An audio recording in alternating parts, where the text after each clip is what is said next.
마가복음 11장 20절부터 25절 말씀을 교독하겠습니다. 그들이 아침에 지나갈 때 무화과 나무가 뿌리째 마른 것을 보고 베드로가 생각이 나서 여자에게 납비여 부소서 저주하신 무화과 나무가 나타나리라. 예수께서 그들에게 대답하여 이르시되 하나님을 믿으라. 내가 진실로 너희에게 이르노니 누구든지 이 산더러 들려 바다에 던져지라 하면 그 말하는 것이 이루어질 줄 믿고 마음에 의심하지 아니하면 그대로 되리라. 그러므로 내가 너희에게 말하노니 무엇이든지 기도하고 구하는 것은 받은 줄로 믿으라. 그리하면 너희에게 그대로 되리라. 서서 기도할 때 아무에게나 합의가할 것을 용서하라. 그리하여야 하늘에 계신 너희 아버지께서도 너희 영혼을 사하여 주시리라 하시니라. 아멘. 할렐루야. 아멘. 어느 설교 세미나에서 유명한 강사 목사님이 강의 도중에 이런 말을 했습니다. 나는 내 인생의 최고의 시절에 아내가 아닌 다른 여자의 품에서 보냈습니다. 이렇게 이야기했어요. 나는 내 인생의 최고의 시절을 아내가 아닌 다른 여자의 품에서 보냈다. 사람들이 깜짝 놀랐죠. 그때 강사 목사님 하시는 말이 그런데 그 여자는 제 어머님이셨습니다. 라고 이야기했어요. 그랬더니 사람들이 비로소 이제 안심을 하고 크게 웃었죠. 그 세미나에 참석했던 어떤 목사님이 그 유머를 너무 재밌게 들었어요. 그래가지고 자기도 성도들 앞에서 한번 써먹어야 되겠다라고 생각을 했습니다. 그래서 성도들 앞에서 저는 제 인생의 최고의 시절을 제 아내가 아닌 다른 여자의 품에서 보냈습니다. 성도들이 깜짝 놀랐습니다. 근데 목사님이 갑자기 정신이 몽롱해지더니 다음 말이 생각이 나질 않는 거예요. 아무리 생각하려고 해도 생각이 안 나는 거예요. 한 10초 가까이 머뭇거리다가 그런데 그 여자가 누구인지를 모르겠습니다. 그로 인해서 나중에 성도들에게 그것을 해명하느라고 아주 진땀을 흘리셨답니다. 말은 이처럼 쉽고도 어려운 게 말이다라는 것입니다. 우리 믿는 자는 말을 잘해야 됩니다. 그래서 잠언 18장 21절 한번 읽어볼까요? 자, 시작. 죽고 사는 것이 혀의 힘에 관련하니 혀를 쓰기 좋아하는 자는 혀의 열매를 먹으리라. 말은요, 웃음으로 끝날 문제가 아니라 생사가 달린 문제라는 것입니다. 잘못된 말 한마디는 한 사람의 인생에 엄청난 충격을 주고 심지어는 자살하게도 만듭니다. 우리 마음속에 깊은 곳에 있는 그 상처는 대부분 말로 인한 상처죠. 잘못된 말 한마디는 마음에서 지워지질 않습니다. 어렸을 때 들은 말 한마디가 평생 한 사람의 인생에 걸림돌이 되기도 합니다. 이것이 말의 위력이고 어떤 면에서 말의 능력인 것입니다. 그런데 말로 반대로 죽을 사람을 살리게도 할 수 있어요. 따뜻한 말 한마디가 자살하려고 하는 사람의 걸음을 멈추게 할 수도 있습니다. 우리는 말로 위로를 받고 말로 힘을 얻기도 합니다. 내 신앙생활을 한번 가만히 생각해 보세요. 신앙생활의 기초는 말입니다. 하나님 우리에게 말씀하셨습니다. 말씀으로 우리를 격려하시고 말씀으로 우리에게 힘을 주십니다. 그만큼 말은 우리에게 위로와 능력이 됩니다. 축복도 말로 하지만 저주도 말로 합니다. 우리가 지난 시간을 돌이켜보면 내가 실수한 것들 대부분이 뭐예요? 말로 인한 실수들이죠. 예수 믿는 사람들은 큰 죄는 짓지 않습니다. 그러나 말로 때로는 실족하고 말로 넘어지게 되는 거예요. 말의 영향력이 얼마나 큽니까? 여러분, 이 큰 배가 작은 키로 움직이듯이 큰 산이 조그만 불씨로 인해서 전체가 타버리듯이 말은 그렇게 위력 있는 게 말이라는 거예요. 오순절날 성령님이 임했을 때 첫 번째 특징이 뭐냐? 방언을 한 겁니다. 이것은 말이 바뀌었다는 것입니다. 그러니까 우리 예수 믿는 사람들은 말이 바뀌어져야 돼요. 말을 잘해야 돼요. 오늘 설교의 제목은 축복의 말을 훈련하라 라는 것이 오늘 설교의 제목입니다. 그럼 우리가 지혜롭게 말하기 위해서는 어떻게 해야 되겠는가? 자, 첫 번째 같이 한번 읽겠습니다. 시작. 믿을 말을 해야 한다. 말은요, 그대로 되게 만드는 힘이 있습니다. 말한 대로 되어집니다. 오늘 본문에서도 예수님께서 말의 권세와 능력이 얼마나 큰가 이것을 한 무화과나무가 말라버리는 것을 통해서 우리에게 가르쳐 줍니다. 마가복음 11장 12절 이하에 보면 예수님께서 바로 이 고난주간이죠. 어떻게 보면 지금 우리가 사순절을 보내고 있지만 이 고난주간 대단이라고 하는 곳에서 나왔을 때 시장하셔서 길가에 있는 무화과나무로 다가가셔서 열매가 있나 살펴봤어요. 그런데 잎사귀만 있고 열매가 없었습니다. 그래야 예수님께서 열매가 없는 무화과나무를 저주하셨습니다. 14절 보면 빨간 것이 뭐라고 그랬어요? 이제부터 영원토록 사람 인에게서 열매를 따먹지 못하리라. 이것은 예언의 말씀입니다. 왜냐하면 무화과나무는 이스라엘 백성을 상징하는 거예요. 이스라엘 백성이 무화과나무처럼 잎만 무성하고 열매가 없다는 겁니다. 그래서 앞으로 저주를 받아 망하게 될 거다. 이것에 대한 예언이에요. 중요한 것은 예수님이 저주한 무화과나무가 이튿날 아침에 보니까 정말 뿌리로부터 말라버렸다라고 하는 것입니다. 예수님의 말씀 한마디에 어제까지 싱싱했던 그 나무가 다 말라버렸어요.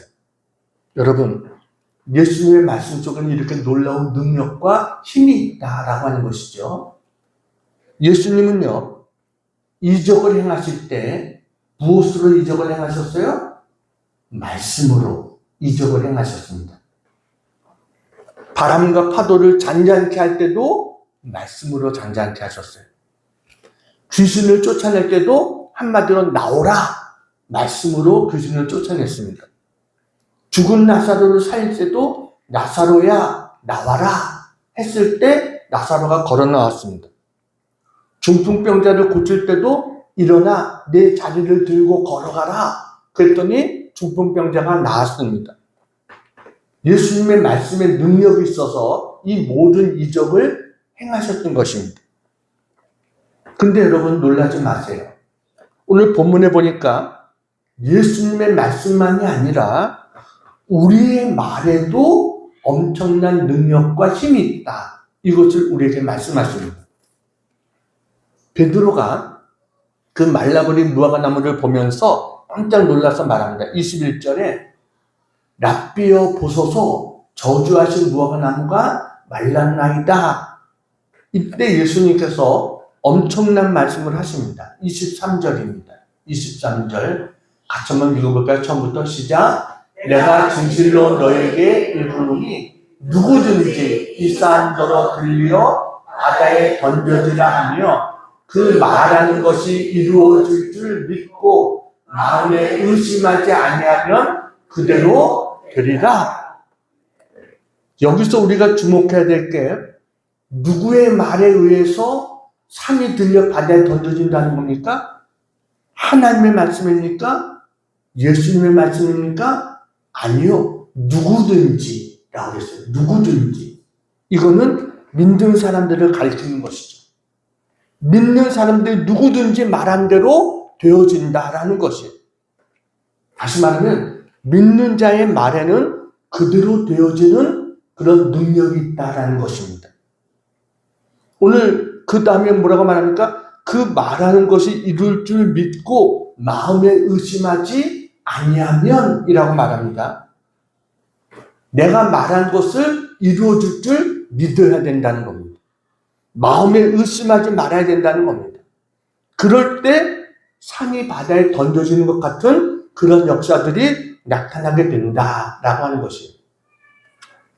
여기서 중요한 것은 저 23절에 맨 밑에 보면 그대로 되리라 그랬어요. 근데 이 약속 앞에 22절을 보면 이런 말이 나옵니다. 22절 빨간 것이 뭐라고요? 하나님을 믿으라. 예수님은요, 기적의 말씀을 하시기 전에 먼저 하나님을 믿으라 라고 먼저 말씀하셨어요. 그러니까 산을 옮기는 권세는 하나님의 전능하심과 연결되어 있는 거예요. 우리의 말로 되는 게 아니에요. 하나님이 역사하셔야 되는 거죠. 그러니까 먼저 뭘 믿어야 된다고요? 단순히 이 산이 옮겨질 거야, 내가 말한 대로 되어질 거 믿는 것 전에 하나님을 믿어야 되는 거예요. 하나님은 눈치 못함이 없다. 이것을 믿고 믿음으로 말할 때 하나님의 역사가 나타난다라는 것입니다. 알래스카에 스티브라고 하는 청년이 있었습니다. 처음으로 교회를 나갔어요. 근데 목사님은 그냥 설교가 겨다시만한 믿음만 있어도 산을 옮길 수 있다. 이런 설교를 목사님이 하셨습니다. 근데 이 청년의 집 뒤에가 산이 있는 거예요. 근데 겨울이 되면 눈사태가 나고 막 이래서 어려움을 겪었습니다.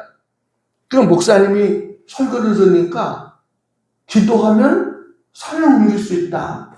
그래서 그때부터 산을 옮기겠다고 기도를 하기 시작했습니다. 이 스티브의 기도는 계속됐어요. 목사님이 한편으로 걱정이 된 거예요. 아니, 이제 교회 나온 지 얼마 되지도 않은 청년이 자기 집 뒤에 있는 산을 옮겨달라고 막 기도를 하니까 걱정이 된 거예요.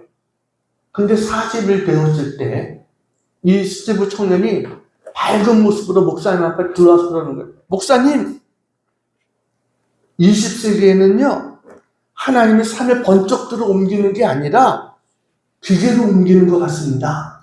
응? 새로 생긴 고속도로에 흙이 필요하다고 우리 뒤에 있는 산의 흙을 가져가기 시작했습니다. 산이 점점 낮아지고 있습니다. 이렇게 이야기를 한 것이었어요. 여러분, 이 스티브가 기도한 대로 산이 옮겨진 것은 우연이 아니죠. 하나님은 우리가 믿음으로 선포한 말을 당신의 방법대로 이루시는 것입니다. 기계로 옮기시든 아니면 좀 바람으로 옮기시든 그는 하나님의 방법인 거예요. 중요한 것은 우리가 말의 씨앗을 심는 것입니다. 말은요, 씨앗입니다. 말을 하게 되면 그게 숨겨졌다가 반드시 때가 되면 그게 열매로 맺혀지게 된다는 겁니다.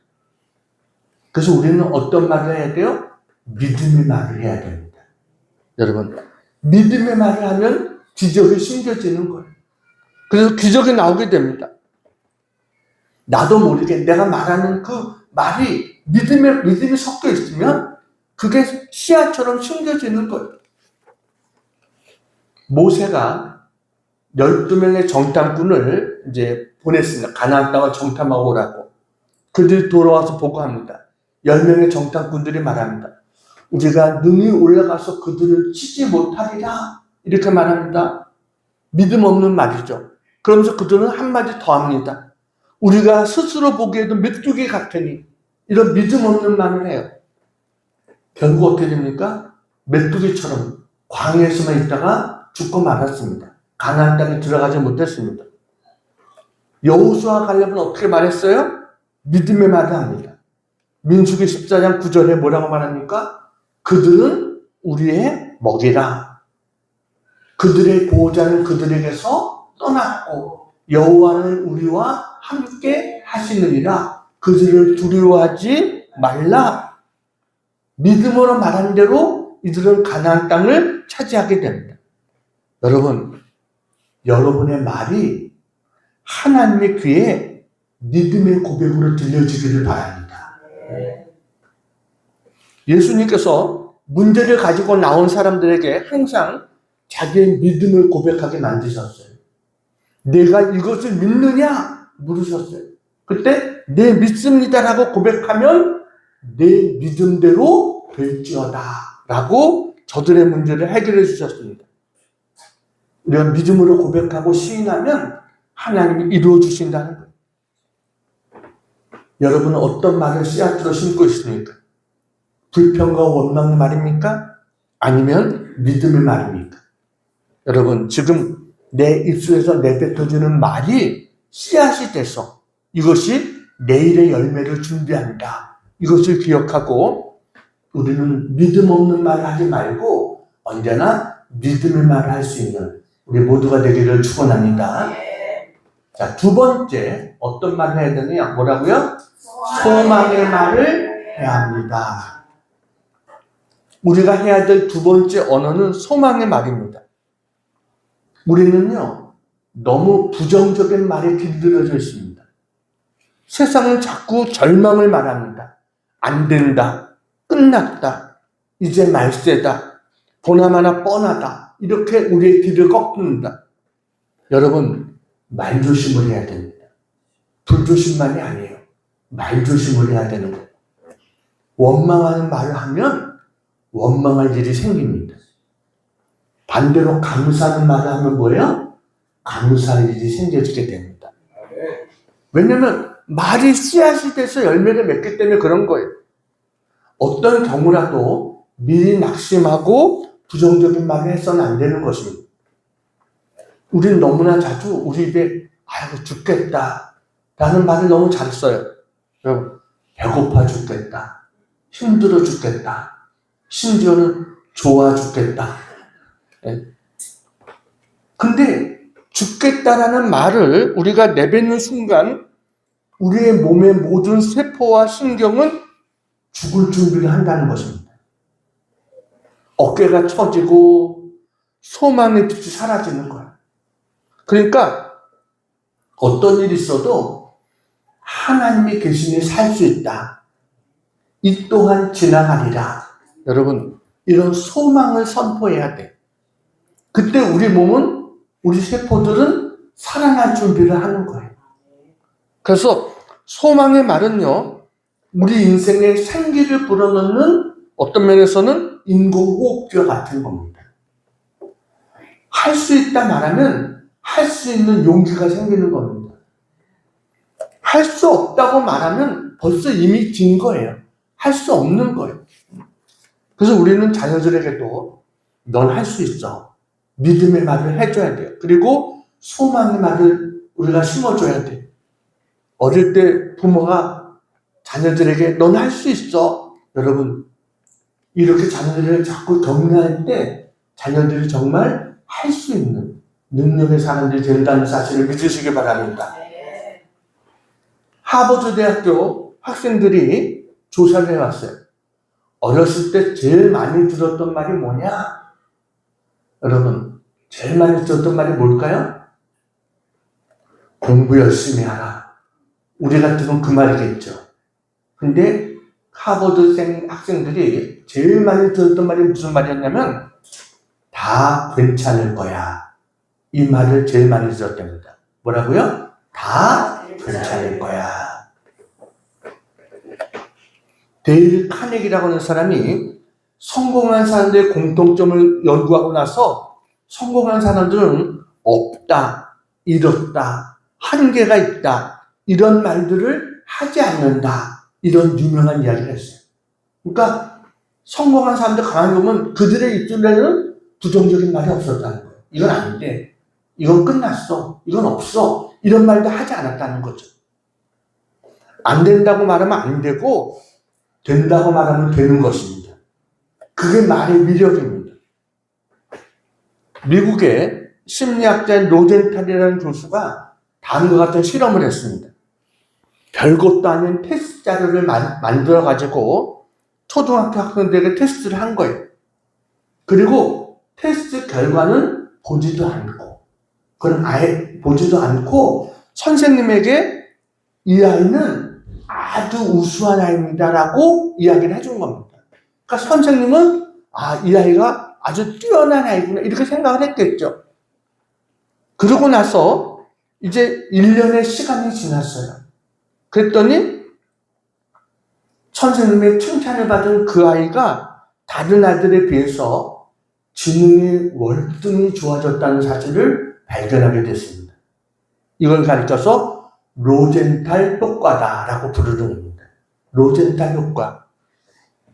칭찬과 격려는 용기와 희망을 가져다 준다는 거예요. 그래서 우리는 언제나 넌 할 수 있어. 이 말을 해줘야 됩니다. 여러분, 진심으로 내 자녀를 믿어주는 마음으로 넌 할 수 있어. 이렇게 말할 때 이 말대로 되어주는 역사가 나타나게 되는 줄 믿습니다. 지금부터 10년 전이죠. 2016년 리우 올림픽 이 펜싱 에페 결승전에서 21살의 박상영이라고 하는 선수가 세계 랭킹 3위의 헝가리 제자 임례를 누르고 금메달을 획득했습니다. 근데 그때 13대 19로 지고 있었어요.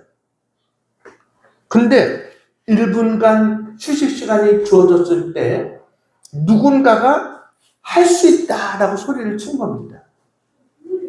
이 말을 이 박상용 선수가 듣고 그래, 할 수 있다, 할 수 있다. 이것을 되뇌이는 장면이 방송에 잡혔어요. 그리고 정말 기적 같은 일이 나타났죠. 14대 10이 됐어요. 15점까지거든요. 1점만 더 주면 지는 거예요. 근데 내리 5점을 따가지고 금메달을 딴 겁니다. 이건 기적 같은 그러한 일을 사진을 보여주세요. 바로 저 선수입니다. 할 수 있다. 이 말을 듣고 이것을 입으로 계속 되뇌면서 했을 때 그가 기적 같은 금메달을 따는 거예요. 이때 우리나라가 며칠 동안 금메달을 잘 따지도 못하고 선수들 풀이 죽어 있을 때 저 선수를 통해서 많은 힘이 선수들에게 주어지게 되었죠.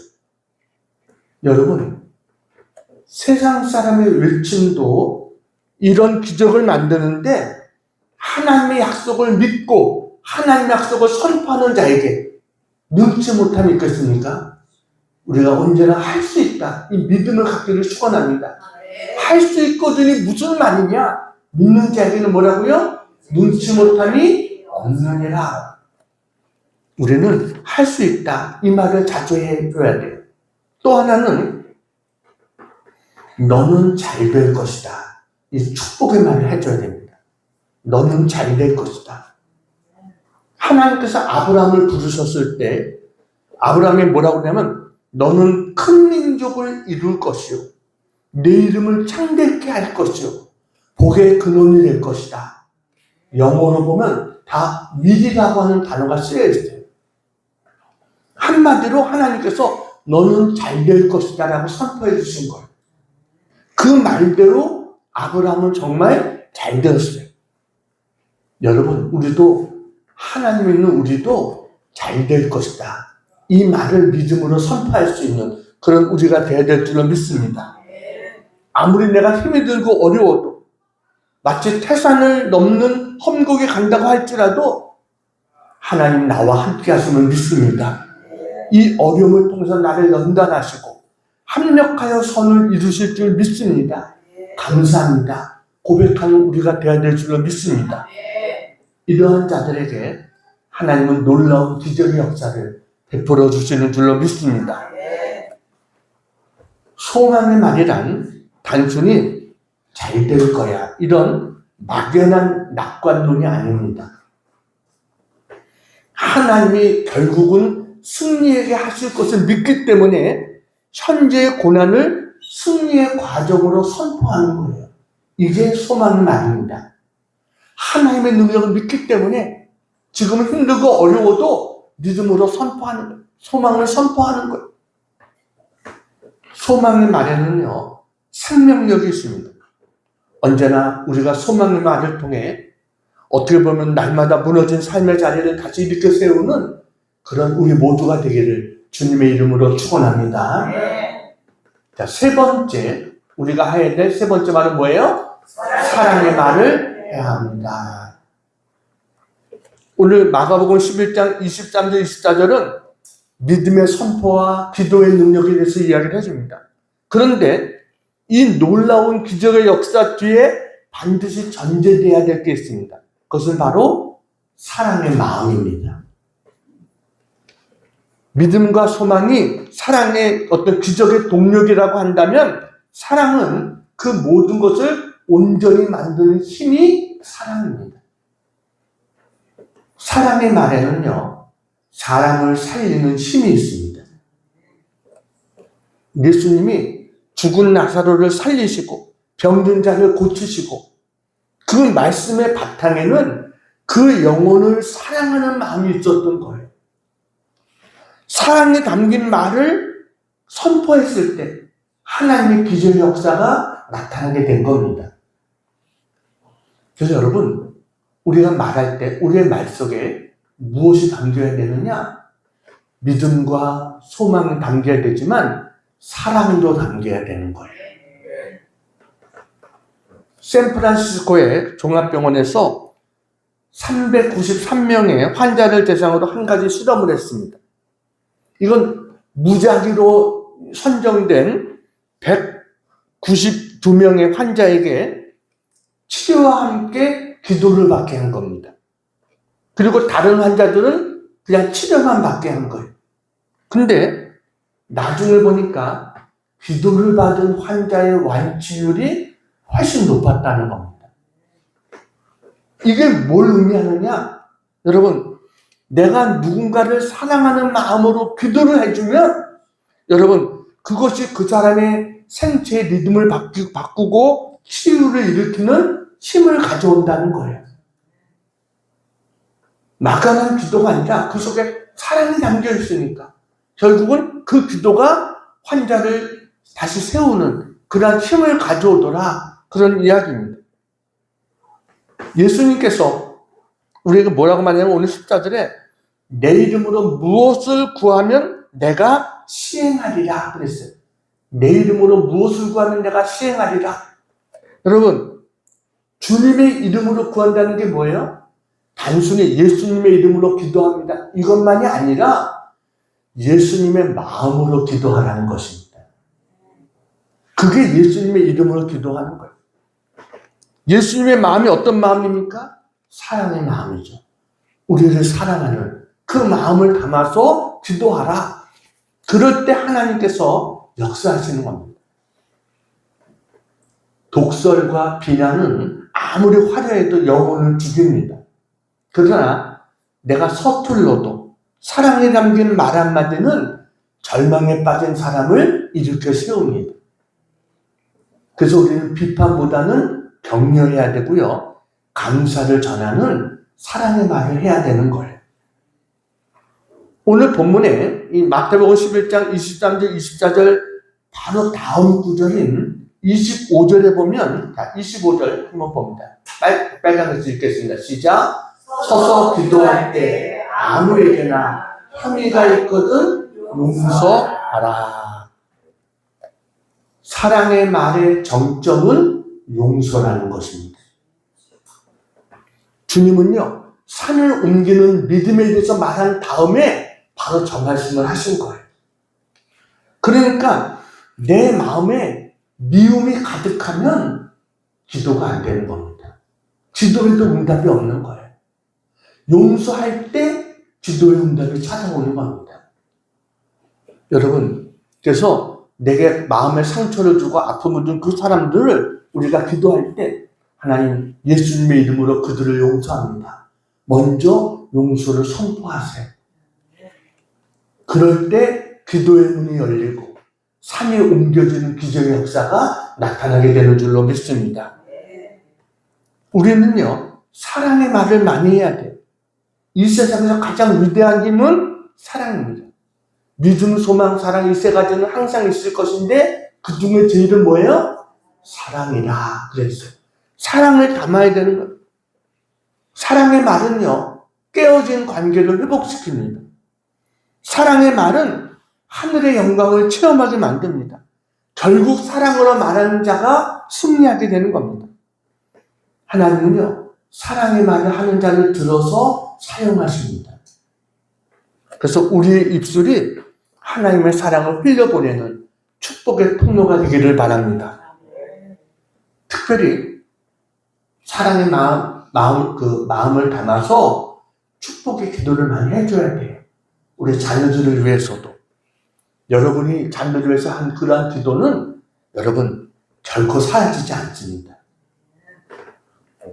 그게 자녀들의 인생에 가장 든든한 저축이 돼서 훗날 위기의 순간마다 그들을 지켜주는 힘이 될 줄로 믿습니다. 이제 한 가지 이야기하고 마치려고 합니다. 사진 하나 보여드리겠습니다. 누군지 아시겠어요? 이시아라고 하는 손가락이 4개이고 다리도 없죠. 그런 자매입니다. 다음 사진을 보여주세요. 네, 바로 저 옆에 있는 분이 어머니고 저분이 희아라고 하는 그런 사람입니다. 손가락이 4개입니다. 10손가락이 아니라 4손가락인 거예요. 거기다가 무릎 아래로는 다리도 없습니다. 지능조차 낮아서 악보를 읽는 것조차 힘들어요. 세상의 눈으로 보면 그야말로 절망 그 자체죠.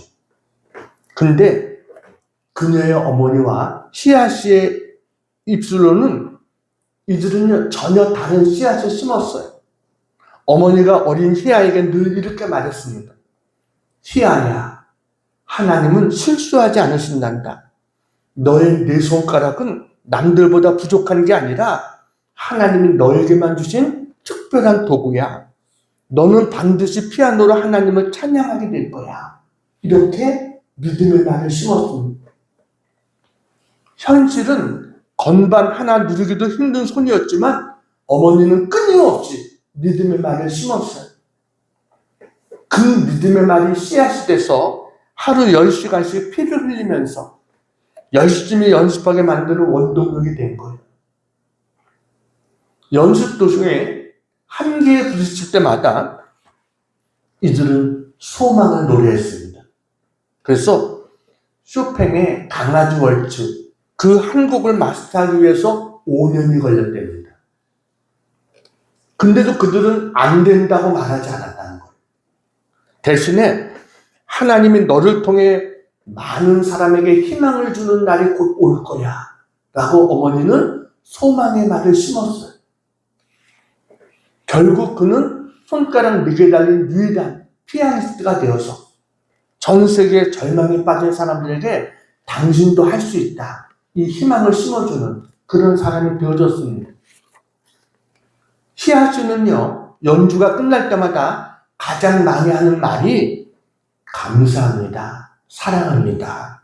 이 말입니다. 그러니까 자신의 장애를 원망하는 말이 아니라 오늘 이 자리에 서게 한 하나님의 사랑을 아름다운 언어로 고백하는 것이었어요. 그래서 그녀의 그 아름다운 언어의 고백이 피아노 연주보다 사람들의 마음을 더 울린 겁니다. 더 많은 감동을 안겨준 거예요.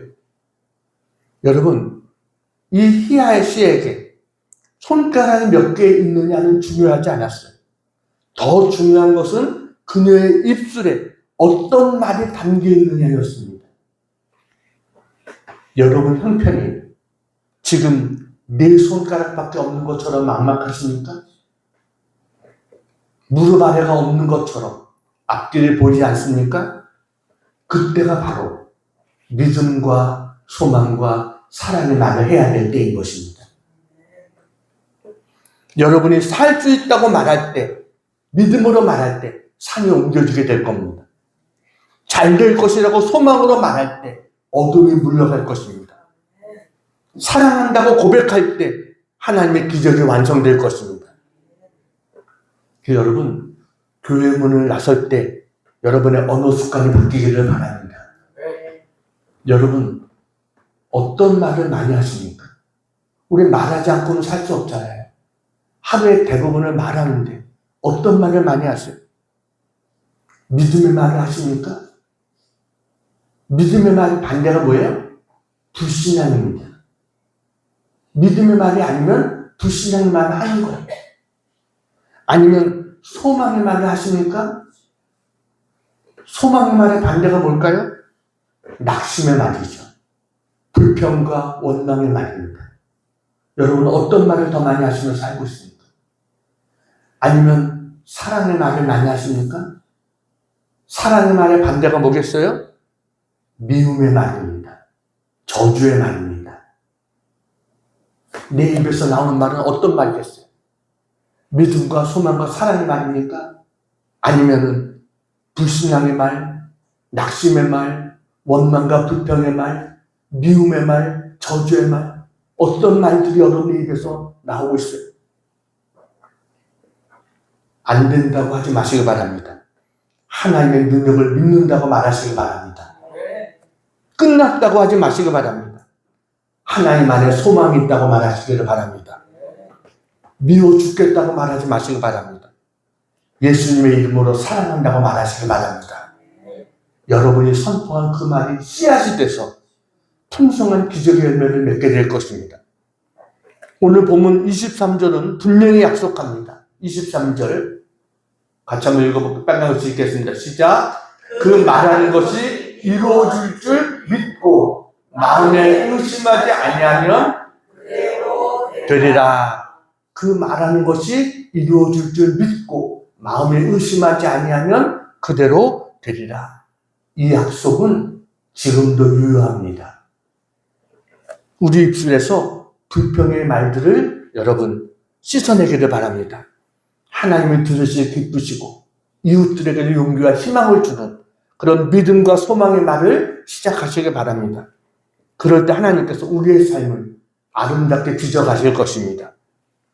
오늘 설교의 제목은 축복의 말을 훈련하라. 오늘 설교의 제목입니다.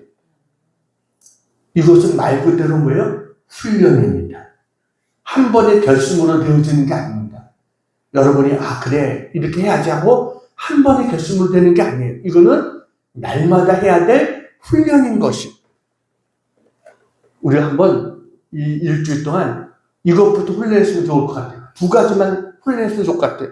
첫째는 죽겠다라는 말이 나올 때 살겠다로 바꾸시기 바랍니다. 죽겠어 하는 건 뭐라고요? 살겠다. 이 말로 바꾸시기 바랍니다. 두 번째는 하루에 한 번 이상 가족이나 교우들을 만날 때 하나님이 당신을 통해 일하십니다. 이렇게 말하시기 바랍니다. 뭐라고요? 하나님이 당신을 통해 일하십니다. 옆에 분들에게 한번 합시다. 시작. 하나님이 당신을 통해 일하십니다. 할렐루야. 훈련된 입술이 기적을 만들어냅니다. 말로 복된 삶을 살아가는 우리 모두가 되기를 주님의 이름으로 축원합니다. 기도하겠습니다. 사랑 은혜가 많으신 아버지 하나님, 은혜와 사랑을 감사합니다. 오늘도 하나님 앞에 나와 예배를 통해서 하나님 말씀을 통해 우리의 입술에 얼마나 놀라운 권세와 능력이 있는지 깨닫게 하시니 감사합니다. 그동안 우리의 입술이 원망과 불평, 부정과 절망의 말을 쏟아내며 살진 않았는지 이 시간 회개합니다. 하나님 용서하여 주시옵소서. 하나님 우리의 언어가 새로워지기를 원합니다. 우리의 말이 변하기를 원합니다. 하나님 우리에게 산을 옮기는 믿음의 언어를 주시옵소서. 하나님의 전능하심을 신뢰하며 환경을 바라기보다 믿음대로 될지어다라고 선포하는 용기를 주시옵소서. 능력의 주님을 바라보며 날마다 기적을 싣는 믿음의 말을 하게 하여 주시옵소서. 사랑하는 주님, 우리에게 죽어가는 영혼을 살리는 소망의 언어를 주시옵소서. 절망이 가득한 세상 속에서 다 괜찮을 거야, 하나님이 하실 거야, 하나님의 약속을 선포하게 하여 주시옵소서. 우리의 자녀들에게, 고난 중에 있는 이웃들에게 할 수 있다는 용기를 붙돋아주고 우리 주변에 무너진 삶의 자리가 소망의 말로 다시 일어서는 역사가 있게 하여 주시옵소서. 사랑하는 아버지 하나님, 우리에게 모든 것을 온전케 하시는 사랑의 언어를 주시옵소서. 우리 입술에 격려와 위로의 언어, 용서와 감사의 언어가 충만하게 하셔서 사랑에 담긴 축복의 기도를 통해 병든 자가 치유되고 깨어진 관계가 회복되어지는 기적을 체험케 해 주시옵소서. 하나님, 우리의 입술에 파수꾼을 세워주셔서 우리가 선포한 믿음, 소망, 사랑의 말들이 풍성한 기적의 열매가 되어 돌아오게 해 주시옵소서. 예수님의 이름으로 기도하옵나이다. 아멘.